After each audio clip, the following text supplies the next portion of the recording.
नमस्कार दोस्तों, स्वागत है आपका आज के मुख्य समाचारों में। जी हाँ दोस्तों, आपको यहाँ पर देखने को मिलेंगी सुबह से लेकर शाम तक की तमाम बड़ी खबरें, मुख्य समाचार, ब्रेकिंग न्यूज़ अपडेट्स के रूप में।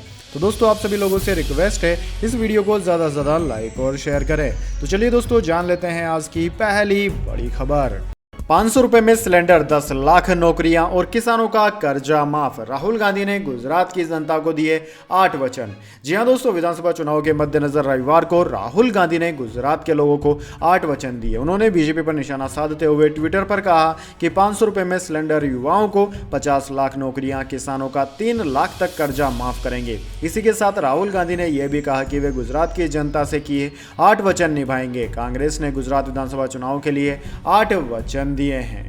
दोस्तों, आपकी जानकारी के लिए बता दें, चुनाव आयोग ने गुजरात विधानसभा चुनाव की तारीखों का ऐलान कर दिया है। राज्य में पहले चरण में 1 दिसंबर को और दूसरे चरण में 5 दिसंबर को मतदान होगा। गुजरात की सभी 182 सीटों के नतीजे 8 दिसंबर को सामने आएंगे। इसके बाद दोस्तों, अगली बड़ी खबर। टीम इंडिया का सेमीफाइनल में इंग्लैंड से होगा मुकाबला, न्यूजीलैंड से भिड़ेगा पाकिस्तान। जी हां दोस्तों, भारत ने T20 विश्व कप 2022 के सेमीफाइनल में जगह बना ली है। उसने मेलबर्न में खेले गए मुकाबले में जिम्बाब्वे को 71 रनों से हराया। टीम इंडिया की जीत के बाद अब इंग्लैंड के खिलाफ दूसरे सेमीफाइनल मैच के लिए 10 नवंबर को मैदान में आमना सामना है, जबकि पहले सेमीफाइनल मैच में पाकिस्तान का सामना न्यूजीलैंड से होगा। यह मैच सिडनी में 9 नवंबर को खेला जाएगा। दोस्तों, रविवार को भारत और जिम्बाब्वे के बीच खेले गए मैच के बाद पॉइंट्स टेबल की स्थिति बदल गई है। टीम इंडिया मेलबर्न में जिम्बाब्वे पर जीत के बाद सुपर 12 के ग्रुप 2 की पॉइंट्स टेबल में टॉप पर पहुंच गई। उसने 5 मैच खेलते हुए 4 में जीत दर्ज की और 1 मैच में हार का सामना किया। इस तरह उनके पास कुल 8 पॉइंट्स है, जबकि ग्रुप 1 की पॉइंट टेबल में इंग्लैंड की टीम दूसरे स्थान पर है, उसके पास 7 पॉइंट्स है। लिहाजा दूसरे सेमीफाइनल में भारत और इंग्लैंड के बीच मुकाबला होगा। यह मैच एडिलेड में 10 नवंबर को खेला जाएगा। मुकाबले की शुरुआत भारत के समय के अनुसार दोपहर 1:30 बजे से होगी। इसके बाद दोस्तों, अगली बड़ी खबर। बीजेपी कांग्रेस के बीच सीधा है मुकाबला, गुजरात ने कभी तीसरे पक्ष को स्वीकार नहीं किया। अमित शाह का आम आदमी पार्टी पर हमला। जी हां दोस्तों, गुजरात में विधानसभा चुनाव की तारीखों की घोषणा के बाद हर पार्टी विपक्ष पर जमकर निशाना साध रही है और जनता से अपनी पार्टी प्रत्याशियों के पक्ष में वोट करने को कह रही है। इसी बीच एक टीवी चैनल को दिए गए इंटरव्यू में केंद्रीय गृह मंत्री अमित शाह ने आम आदमी पार्टी पर निशाना साधा। केंद्रीय गृह मंत्री अमित शाह ने शनिवार को गुजरात में आम आदमी पार्टी की मौजूदगी को खारिज करते हुए कहा कि राज्य ने किसी तीसरे पक्ष को कभी तरजीह नहीं दी। उन्होंने कहा कि गुजरात ने कभी किसी तीसरे पक्ष की अवधारणा को स्वीकार नहीं किया। गुजरात की राजनीति विचारधाराओं पर आधारित है और एक ऐसी पार्टी जिसकी कोई विचारधारा ही नहीं है, ऐसी पार्टी के गुजरात में जड़ें जमाने की कोई संभावना नहीं है। दोस्तों, अमित शाह ने कहा कि यह कहा जा सकता है कि यह बीजेपी और कांग्रेस के बीच सीधा मुकाबला है। अमित शाह ने गुजराती समाचार चैनल को दिए एक साक्षात्कार के दौरान ये सभी बातें कही। इसके बाद दोस्तों, अगली बड़ी खबर। टॉप 10 में से 7 कंपनियों का मार्केट कैप 1.33 लाख करोड़ बढ़ा, रिलायंस को सबसे ज्यादा फायदा। जी हां दोस्तों, इक्विटी बाजारों में तेजी के रुख के बीच टॉप 10 मूल्यवान कंपनियों में से 7 कंपनियों का मार्केट कैप बीते हफ्ते 1,33,707.42 करोड़ रुपए बढ़ गया। सर्वाधिक बढ़त रिलायंस इंडस्ट्रीज लिमिटेड में दर्ज की गई। दोस्तों, न्यूज एजेंसी पीटीआई के मुताबिक पिछले हफ्ते बीएसई का मानक सूचकांक सेंसेक्स 990.51 अंक यानी कि 1.65% बढ़ा। इससे टॉप कंपनियों के मार्केट कैप में भी बढ़ोतरी दर्ज की गई। टॉप 10 मूल्यवान कंपनियों में RIL, Tata consultancy services, HDFC bank, Infosys, भारतीय स्टेट बैंक, एचडीएफसी लिमिटेड और आईसीआईसी का कैपिटलाइजेशन बढ़ा। वहीं आईसीआईसीआई बैंक, हिंदुस्तान यूनिलीवर और भारतीय एयरटेल के मार्केट कैप में गिरावट दर्ज की गई है। इसके बाद दोस्तों, अगली बड़ी खबर। महाराष्ट्र अंधेरी ईस्ट सीट पर उद्धव की शिवसेना जीती, ऋतुजा लटके ने महाविकास आघाड़ी को कहा थैंक्स।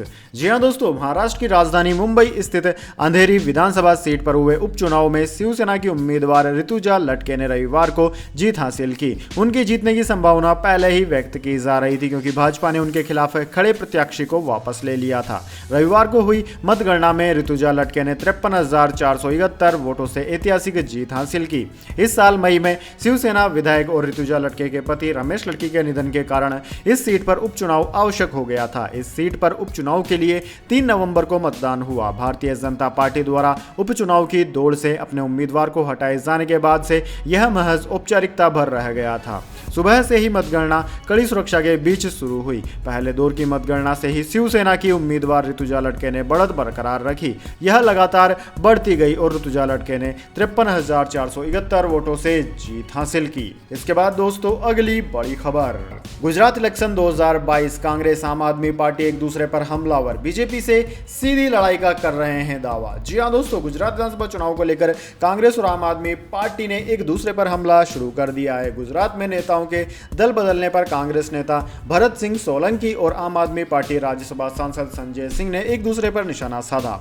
आम आदमी पार्टी सांसद संजय सिंह ने कांग्रेस पर निशाना साधते हुए कहा कि गुजरात में कांग्रेस मैदान छोड़ रही है। आम आदमी पार्टी सांसद ने कहा कि कांग्रेस का कार्यकर्ता भी चाहता है कि आम आदमी पार्टी जीते। कांग्रेस के बूथ वर्कर भी चाहते हैं कि आम आदमी पार्टी जीते। गुजरात में कांग्रेस ने मैदान छोड़ दिया है। यहां पर लड़ाई बीजेपी और आम आदमी पार्टी में है। इसी बीच पूर्व गुजरात कांग्रेस अध्यक्ष और वरिष्ठ नेता भरत सिंह सोलंकी ने कहा कि आपसे कभी और भी नेता आएंगे यहां हमारे पास। पहले इंद्रनील राजगुरु आए। आम आदमी पार्टी के कई नेता हमारे संपर्क में हैं। ये झूठे सपने दिखाते हैं। गुजरात में लड़ाई कांग्रेस और बीजेपी में है। वहीं दोस्तों कांग्रेस विधायक इमरान खेड़ावाल ने कहा कि आम आदमी पार्टी बीजेपी की मदद कर रही है। गुजरात के चुनावी दंगल में चुनाव से पहले राजनेताओं के दल बदलने का दौर जारी है। बीजेपी नेता जय नारायण व्यास ने हाल ही में बीजेपी को इस्तीफा दे दिया था, जिसे आम आदमी पार्टी और कांग्रेस अपनी ओर खींचना चाहते हैं।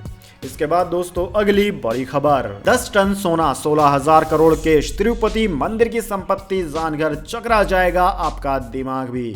जी हां दोस्तों, मंदिरों में लोगों की भीड़ हर दिन बढ़ती जा रही है। तिरुपति माला तिरुपति देव स्थानम की ओर से एक श्वेत पत्र जारी किया गया, जिसमें कैश, गोल्ड, जमा राशि और संपत्ति की पूरी लिस्ट जारी की गई है। इस लिस्ट के मुताबिक तिरुपति मंदिर की कुल संपत्ति 2.26 लाख करोड़ रुपए तय की गई है। दोस्तों आपकी जानकारी के लिए बता दें, कुल संपत्ति में गोल्ड की बात की जाए तो वह करीब 10.3 टन आंका गया है। इस संपत्ति के बारे में जानकारी देते हुए सोशल मीडिया पर फैल रही उन सभी रिपोर्ट्स को खारिज कर दिया गया, जिसमें कहा गया कि तिरुपति के अध्यक्ष और बोर्ड ने आंध्र प्रदेश सरकार और भारत सरकार के बॉन्ड की प्रतिभूतियों में इन्वेस्टमेंट करने का फैसला किया है। तिरुपति की ओर से इस तरह का कोई भी फैसला नहीं किया गया। तिरुपति की ओर से मिली जानकारी के मुताबिक मंदिर की अधिशेष राशि को अनुसूचित बैंकों में निवेश किया जाता है। तिरुमाला तिरुपति देवस्थानम की कुल संपत्ति 2.26 लाख करोड़ रुपए है, जिनमें से राष्ट्रीयकृत बैंकों में 5,300 करोड़ से अधिक का 10.3 टन सोना जमा है। वहीं जमा नकदी की बात की जाए तो वह करीब 15,938 करोड़ रुपए है। इसके बाद दोस्तों अगली बड़ी खबर, पंजाब समेत इन 5 राज्यों में बारिश का अलर्ट, प्रदूषण से मिलेगी निजात, मौसम विभाग ने दी चेतावनी। जी हां दोस्तों, दिल्ली की दमघोटू हवा ने लोगों की सांसों पर पहरा लगाया हुआ है। अक्टूबर के आखिरी हफ्ते से अब तक लगातार वायु गुणवत्ता सूचकांक यानी कि एयर क्वालिटी इंडेक्स AQI बहुत खराब श्रेणी में है। हालांकि आज इसमें थोड़ा सुधार देखा गया। हवा की दिशा बदलने के कारण रविवार सुबह दिल्ली NCR में प्रदूषण के स्तर में कुछ कमी दर्ज की गई है। वहीं अगले कुछ दिनों में AQI में और सुधार होने के आसार हैं। मौसम विभाग के पूर्वानुमान के मुताबिक पंजाब समेत उत्तर भारत के कई इलाकों में 6 से 7 नवंबर को हल्की बारिश के आसार हैं, जिससे हवा में सुधार देखा जा सकता है। दरअसल दोस्तों, दिल्ली के प्रदूषण में बड़ा हिस्सा पराली से जलने वाले धुएं का है और पंजाब में इस समय सबसे ज्यादा पराली जलाई जा रही है। बारिश के चलते पराली के धुएं से थोड़ी राहत देखने को मिल सकती है। दोस्तों आपकी जानकारी के लिए बता दें, इस बार पंजाब में पराली जलाने की घटनाएं सबसे ज्यादा दर्ज की गई है। दोस्तों मौसम विज्ञान विभाग के मुताबिक 6, 7, 9 और 10 तारीख को जम्मू कश्मीर, लद्दाख, गिलगित बाल्टिस्तान और मुजफ्फराबाद और हिमाचल प्रदेश में हल्की से मध्यम बारिश या बर्फबारी देखने को मिल सकती है। वहीं दोस्तों 7 और 8 तारीख को उत्तराखंड में हल्की बारिश या बर्फबारी के साथ साथ पंजाब में अलग अलग स्थानों पर हल्की बारिश देखी जा सकती है। राष्ट्र राजधानी दिल्ली की बात करें तो दिल्ली में तापमान की बात करें तो यहाँ अगले 2 दिन कोहरा छाए रहने की उम्मीद है। राष्ट्र राजधानी में अगले 2 दिन न्यूनतम तापमान 17 डिग्री और अधिकतम तापमान 31 डिग्री सेल्सियस रह सकता है। इसके बाद दोस्तों अगली बड़ी खबर, नकली नोटों के सिंडिकेट का सबसे बड़ा खुलासा, 5 लाख के जाली नोट मांगे तो तस्कर ने 500 की 11 गड्डियां पटक दी। जी हां दोस्तों, कोरोना की लहर थमते ही भारत नेपाल बॉर्डर पर जाली नोटों का धंधा धड़ल्ले से चल रहा है। इस धंधे में दुबई, मलेशिया, बांग्लादेश और पाकिस्तान के लोग शामिल हैं। बड़ा अड्डा नेपाल का परसा और बारा जिला है। सरगना दुबई में है। करीब 80 करोड़ जाली नोट की खेप नेपाल पहुंच चुकी है। दिवाली, छठ के बाद होली तक बाजार में कैश बढ़ेगा, उसी अनुपात में जाली नोट भी खपा दिए जाएंगे। इस धंधे की पड़ताल के लिए भास्कर टीम ने भारत नेपाल के बीच 1000 किमी का सफर तय किया। तस्करों तक पहुंचने के लिए टीम ने 30 लोगों से मुलाकात की, जिनसे कई अहम जानकारियां मिली। दोस्तों, कई कोशिशों के बाद टीम नकली नोटों के एक बड़े कारोबारी तक पहुंच सकी, जिससे अपराधी बनकर मुलाकात की गई। उनसे 5 लाख रुपए के नकली नोट मांगे गए तो उन्होंने 11 गड्डियां तुरंत पकड़ा दी।